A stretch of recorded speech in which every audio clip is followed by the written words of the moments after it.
Alam nyo, di ba, meron kayong mga naririnig ng akusasyon ng nakawan dito sa ating gobyerno. Corruption in government.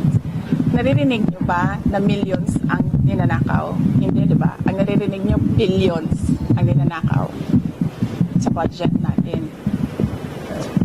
Alam nyo bakit 150 million lang yon? Kasi kinompute yun kung buwan-buwan ano ang gagawin at ano ang i-implement. Napakaliit na amount ang 150 million. So bakit kami magnanakaw ng 150 million?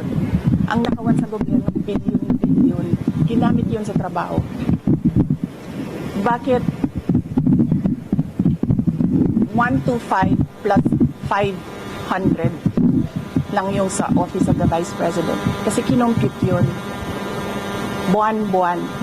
Ang problem sa 125, binigay siya sa amin December na.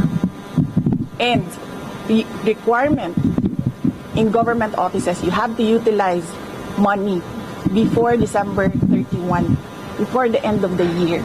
So ang ginawa, lahat ng preps, in-implement.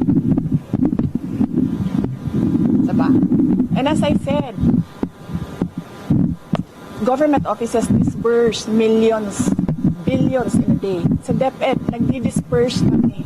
Nagdi-disperse. Pumipirma kami ng cheque. Multi-million. Kung i-total mo ang mga checks araw-araw na nalalabas sa DepEd, billions. Nagbabayad kami, nagbabayad. So, bakit nila kine-question yung pagbabayad ng millions in a day? And that is, part of work of government offices to disburse money every day and pay obligations. Ginamit yun sa trabaho.